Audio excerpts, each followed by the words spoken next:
안녕하세요. Riding on the Korean wave. Welcome to Thursday's edition of the Culture Wave. I'm Kwon-soa in Seoul. Explore with us Korea's culture from all aspects and stay up to date with K-entertainment, K-traditions, K-festivals, K-everything. And we're going to do all of that with our Thursday co-host, Bella Kim, joining me in the studio. Hello, Bella. Hi, Soa. And hello to everyone joining us today on the Culture Wave. I'm Bella, back again to co-host and fill you guys in with the latest in K-entertainment. Bella, today is May 15th, so it's a day where we say thank you to our teachers, mentors, or anyone else that we have learned something from in life. Right, it is Teachers' Day here in Korea, and it's also the birthday of King Sejong, the creator of Hangul, which is Korea's alphabet. Right, so it's a great day to express our gratitude not only to our teachers, but also to our eternal teacher, King Sejong. Right. And we're actually going to travel back to the Joseon dynasty, the time where King Sejong was ruling. So, but before that, we're going to go back to present, and we're going to talk about the latest in the K-entertainment world. Yes. And first off, we've got K-pop news, and K-pop news happening in Japan. That is correct. Girl group ILLIT will appear at Japan's largest music festival, Rock in Japan Festival 2025, a first for a K-pop girl group. According to ILLIT's agency, Belief Lab, the group has been listed in the first lineup of the Rock in Japan Festival 2025 that will be held at Soga Sports Park in Shiba City in September. ILLIT will appear on the second day of the festival, which is September 14th. The Rock in Japan Festival is one of Japan's 4 major rock festivals and attracted a total of 275,000 people last year. Previously, CN Blue and ENHYPEN have appeared as Korean artists at this festival. And meanwhile, ILLIT will meet domestic fans at their fan concert here in Seoul on June 7th and 8th. And then they will continue with their fan concert for the first time in Japan on August 10th and 11th in Yokohama, and also September 3rd and 4th in Osaka. It's great to see those K-pop performances in Japan. I mean, we just recently had our culture correspondent, Yujin, cover the K-Con Japan as well. Right. And now we're going to move on from K-pop to K-drama. That is right. On Wednesday, a press conference was held for 9 puzzles, and it was held in Dongdaemun, Seoul, where director Yoon Jong-bin and the main actors Son Seok-gu, Kim Da-mi, Kim Sung-gyun, and Hyun Bong-sik attended. The new series is a mystery thriller that delves into the secrets of a serial murder case that restarted with mysterious puzzle pieces. Ina is a profiler and the sole witness of an unsolved case from 10 years ago, and also Han Sam is a detective who suspects Ina is behind this murder. Director Yoon introduced the series as a mystery drama at its core and said that he tried to aim its visual works on the boundary of reality and unreality. The 2 main actors, Son Seok-gu and Kim Da-mi, also described the series as unique and a bit odd. So we'll see what's in the series. The 11-part series is set to premiere exclusive on Disney Plus next Wednesday with the release of its first 6 episodes. Okay, so next week we'll have more pieces of the puzzle put together. Yes, that is correct. But we're going to talk about another K-drama, but this one on a different OTT platform, which is Netflix. That is correct. Another Korean original Netflix series is coming, and this time it's a noir action series, Mercy for None, or Gwangjang in Korean. The new series is already receiving great attention as it is actor So Ji-seop's first action project in 13 years. Mercy for None is based on the popular webtoon series of the same title and portrays the story of Ki-jun, a former underworld figure who left the scene after cutting off his Achilles tendon, but returning after 11 years to find out the truth behind the death of his younger brother, Ki-seok. Along with So Ji-seop, Ho Jun-ho, Gong Myung, and Choo Young-woo also stars in this series. Mercy for None will be released on Netflix in a total of 8 episodes on June 6th. So Son Seok-gu on Disney Plus, So Ji-seop on Netflix. That's Yes. all I have to know. Very exciting, right? Well, thank you very much, Bella. There's definitely a lot to watch out for. I know. Now, if you don't want to be stuck in front of the monitor too much and are looking for maybe more active culture activities, you might find some ideas from Ari, who has the latest culture-related issues at hand. Ari, take it away. Hello and welcome to your AI guide to the latest cultural updates from Korea. Here's our top story. The first official ceremony marking King Sejong's birth anniversary will be held in Seoul today. May 15th was newly designated as a national commemorative day last year to honor the birth and legacy of King Sejong, the creator of the Korean alphabet and one of Korea's most respected leaders of all time. The Culture Ministry will host the event at 6 p.m. tonight in front of the Hungnaemun Gate at Gyeongbokgung Palace. The ceremony will feature a range of programs, including royal court dances and award presentations related to Hangul, celebrating the monarch's compassion for common people and pursuit of practical governance. Seoul has been named the best leisure destination in Asia. That's according to the Leisure Lifestyle Awards, an annual ranking by prominent U.S. travel magazine, Global Traveler. Taipei ranks second, followed by Tokyo, Phuket, and Singapore. Seoul regained the top position this year, after previously clinching the title in 2023. The Seoul Tourism Organization said the award reflects the city's growing appeal in areas such as K-culture, K-cuisine, shopping, and a wide range of festivals. The National Museum of Modern and Contemporary Art is hosting a permanent exhibition at its Seoul and Gwacheon branches, showcasing highlights from its collection of over 11,800 works. Among the featured artworks are some 50 pieces from the collection of the late Samsung Group chairman Lee Goong-ee, donated in 2021. At the Gwacheon branch, the exhibition traces 100 years of Korea's modern art history. The Seoul branch presents works by 83 artists from the 1960s through the 2010s, organized into thematic categories such as abstraction, experimentation, and conceptual art. That's all from me. Stay tuned to the Culture Wave.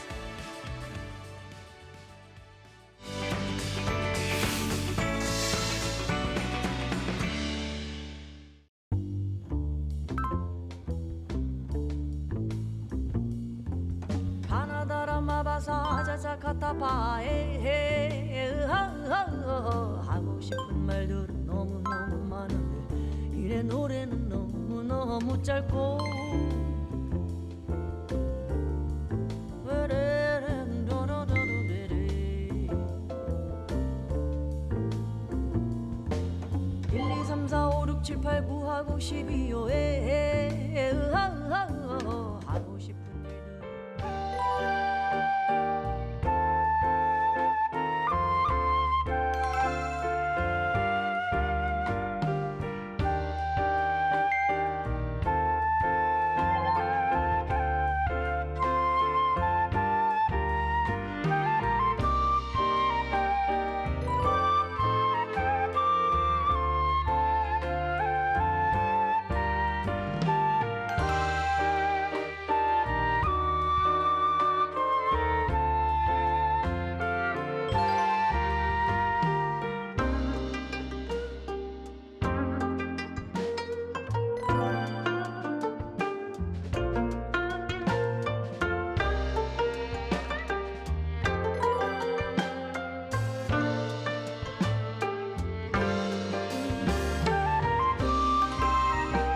Streaming juggernaut Netflix is enjoying a growing population of Korean viewers, and content from Korea is becoming more prominent on the OTT service also, as we earlier heard from Bella. Now, with growing numbers of Korean original series released on the global platform, there is the positive effect of consistently spreading Hallyu content. But what does this mean for local production and distribution platforms? Jin tells us more. From the Emmy-winning series Squid Game and 2022's The Glory to the most recent popular series When Life Gives You Tangerines. When Netflix first launched in Korea back in 2016, it was unimaginable that in just 10 years, Hallyu would be actively promoted globally through so many Korean original series and films on the platform. According to a report released by London-based analytics firm Ampere Analysis, Their analysis of Netflix viewing data showed South Korean content to be consistently among the most widely consumed content globally. And since 2023, it has been the second most watched, behind US content. The report also said that of the 500 most popular non-English titles on Netflix, 85 or 17% were Korean. And more than half of the top 100 Korean titles were Netflix originals. The report projects that Netflix's $2.5 billion commitment to South Korean content from 2024 to 2028 will help maintain this content boom. However, this isn't all good news, particularly for the domestic production ecosystem, including local OTT platforms. For example, Weak Hero Class 1 was produced as a Wave original on a domestic online streaming platform. But for its second season, Netflix stepped in for the production of Weak Hero Class 2, which premiered on April 25th. I'm very happy to be able to show the second season of Weak Hero to a global audience. Concern is rising in the industry that Netflix is sucking in the market like a black hole. There's growing active support for production from major domestic public broadcasters, but this may not be enough to prevent diminishing competitiveness in the industry. As Netflix becomes a more prominent platform for the spread of Hallyu, worries are growing as to whether existing domestic production platforms can coexist. 이은진, 아리랑 뉴스.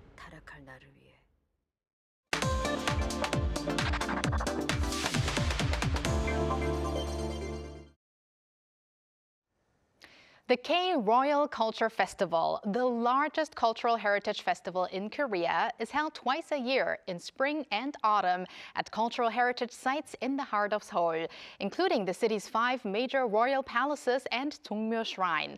We recently had our news features reporter cover the event at the site, and today we have invited 2 people who are part of the whole event, as each of them played the role of a Doong-ee, who interact with visitors and guide them through the festival. They are Jessie Lee and Kylie Stetcher. Welcome to the program. Hello, Jessie. Hi. And hello, Kylie. Hello. Hello. So first and foremost, why don't we start with you, Jessie? Please introduce yourself to our viewers and also tell us a little bit about what Doong-ee is. 야, 안녕하세요. 저는 미국에서 와서 서울에서 대학교를 다니고 있는 이제시라고 합니다. Hi, my name is Jesse. I'm from the United States and I'm currently attending university in Seoul. Okay, let's move over to Kylie. Now, we just heard how Jessie's Korean is so perfect, so maybe you feel a little bit pressured, but I guess your Korean is just as perfect. 네, 안녕하세요. 저는 현재 대학생으로 살고 있는 카일리라고 합니다. Hello, I'm Kylie, and I'm currently living in Seoul as a university student. Okay, great. Welcome to the program to both of you. And now, again, Jessie, please tell us, what is Doong-ee? Sure. So Doong-ee is a Korean expression that means those intimately connected with the palace. So we're volunteers working at the K-Royal Culture Festival and greeting and interacting with both Korean and foreigner guests who come to the palace to enjoy the festival. And that is, I guess, why you guys are so fluent in both English and Korean. And now, what you're wearing right now is also the costume that you wear during the festival, I believe. And I have to say, you guys look as if you just popped out of a K-history drama scene. So, Kylie, could you tell us a little bit about that traditional attire? Yes, so this is originally based on a towaso outfit, the traditional Joseon painters that lived in the palace back in the day. So it has the same vibes, but it's been a little bit adjusted to modern day and modern acting. I see, and I have to say I really like the colors, and I'm actually matching you guys. That was intentional. Now, Kylie, how was the experience as a Doong-ee, and what made you apply for this volunteer program? Well, first of all, the experience was very fun and very nice. But how I ended up working for it was last year, my friend actually was a Doong-ee, and she had so much fun with it. So I saw that and saw, oh, I should definitely join as well. So I applied this year and was accepted, thankfully. Nice. So you took part in the spring festival this time, right? Okay, and Jessie, I heard that it's already your second time that you were active as a Doong-ee. Yeah. How come? Right. So I first heard about this last year from actually a friend at university. She let me know about the Goong-ee program, so I applied. I've been interested in like cultural heritage and Korean history for quite a while. So it seemed like a great opportunity to sort of do an activity that's related to that. So that was in the fall. The K-Roll Culture Festival is held twice a year in the spring and the fall. So I did fall, which is held a little bit smaller. The period is a little shorter, and that was really fun. A lot more fun than I expected. And a really great experience. So I decided to apply again in the spring when the festival is held for I think 10 days, even longer and a larger scale. So which one did you prefer, the spring or the autumn festival? Well, it would be hard to pick, but the Goong-ee activity is held at different palaces. So in the fall, it's held at Changgyeong-gung Palace, and in the spring, it's held at Gyeongbokgung Palace and Doksugung Palace. So it was a really different experience because the environment of the palaces themselves is really different, and like the layout and all of that. So it was just both of the experiences were really unique and really valuable memories for me. So you would recommend to Kylie to also take part in the Autumn Festival? Absolutely, yeah.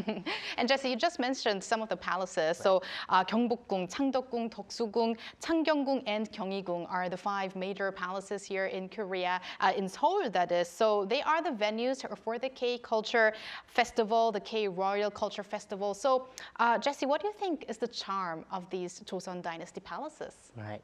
Well, I think the really biggest thing is that they're living history. They're a living part of Korea's history that's been around for hundreds of years. And the way that they've been preserved, and not only preserved, but also restored in the case where that was required, means that when you go into really any one of the palaces, you feel in a certain way like a Joseon person, a Joseon member of the royal court or the king or whatnot, walking those grounds. And the way that they've been preserved and open to the public is it doesn't feel like a huge tourist attraction. It's almost closer to something like a public park or something like that. But they're also really well preserved and really well taken care of, so that it's somewhere in between, like this sort of public space open to everyone and this really sort of really important, really special, like historical place that you can experience. So they're all great, and the environment, as I mentioned before, differs between them. Like in the case of Changdeokgung, it's kind of sort of inside a park, inside a sort of forest, and there's a beautiful garden in the back, the secret garden. So each of the palaces has really their own charm and their own sort of personality, which I really love. And I guess the atmosphere very differs depending on the season. Absolutely, and also whether you are in the midst of the festival or just on a daily basis. So yeah, great to hear about the charm from you, about the palaces as a Doong-ee, having been there throughout the festival season. And now, talking about the festival season, Kylie, any fun episodes that you experienced and that you want to share with our viewers? What I really liked personally was at one point during the Doong-ee festival, I actually had some kimbap together with one of my Doong-ee friends under a tree just outside Gyeongbokgung, so that was very nice. I very much enjoyed that. So kimbap is one of your favorite Korean foods? Yeah, I would say so. Okay, and Jesse, do you have any fun episodes that you remember? Yeah, I think something that was really special and meaningful to me was because we start activities at 10 o'clock in the morning, but this clothing takes a while to wear, like over 30 minutes to get into this. So we actually have to show up to the palace early, and we have to prepare our activities as well. So we tend to have to show up around 9 o'clock, but because we have to get there early, the palace itself opens at 9, but we're able to get in a little early. So before the members of the public have been can get into the palace.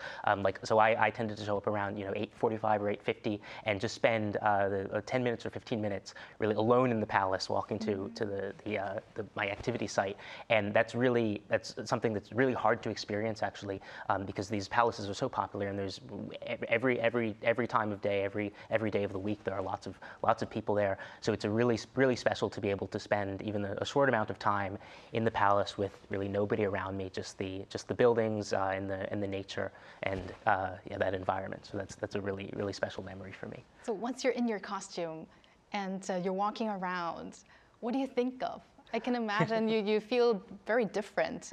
Well, yeah, it feels it feels like you're working in the palace because, of course, we're not just there to sightsee. We're doing an activity where we're there to interact with visitors. But taking on that role, you definitely feel like you're a part of the palace, like a part of the machine or something. And that's something that I think would be hard to feel otherwise. But taking part in this festival and taking on this role, this duty of carrying out the festival and interacting with people who are there, I feel like I'm a royal worker in the palace. A lot of responsibility. Absolutely.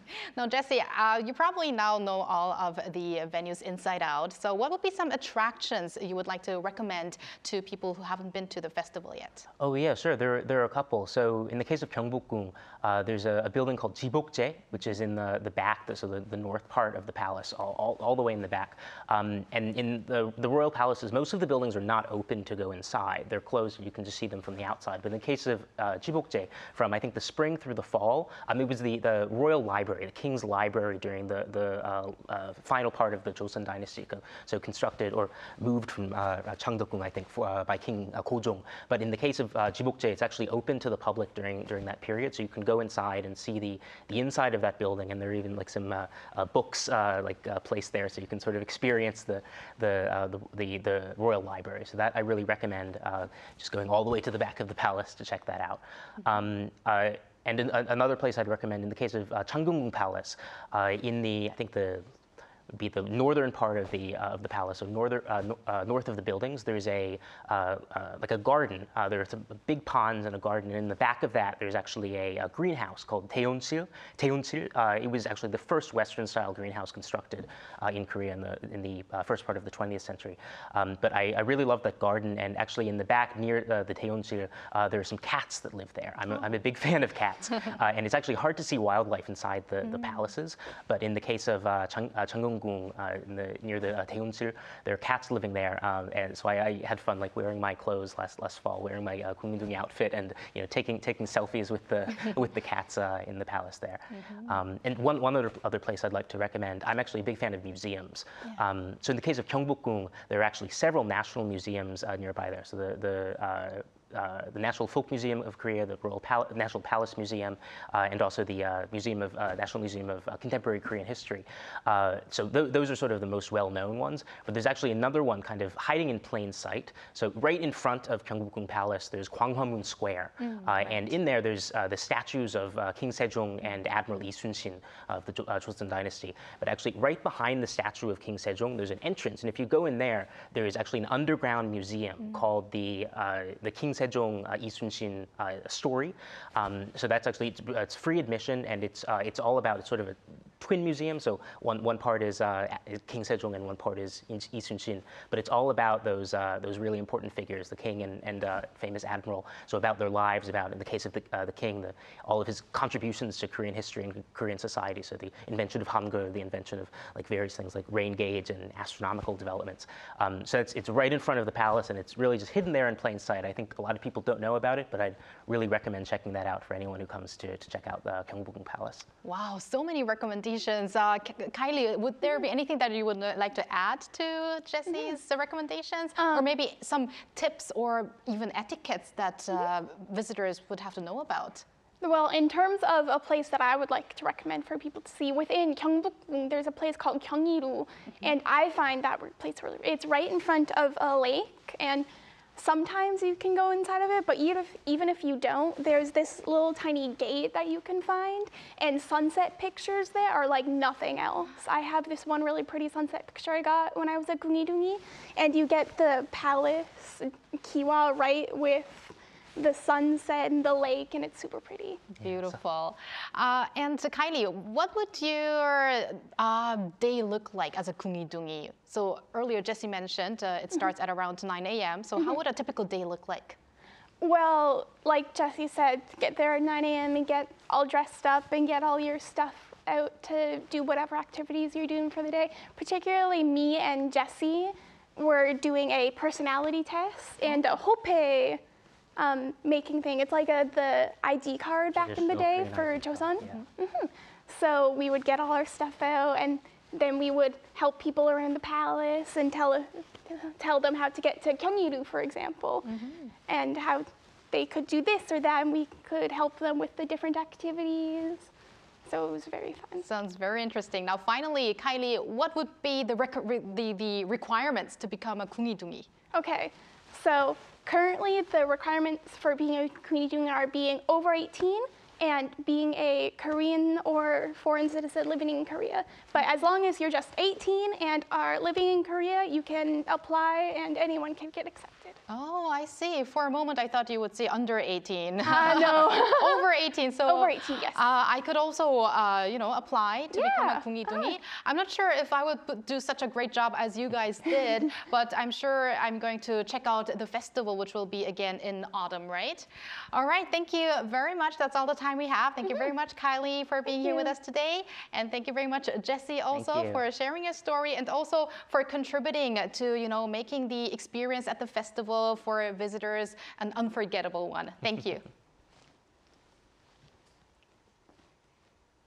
And thank you for spending the past half an hour with us on the Culture Wave for your daily dose of K-culture issues.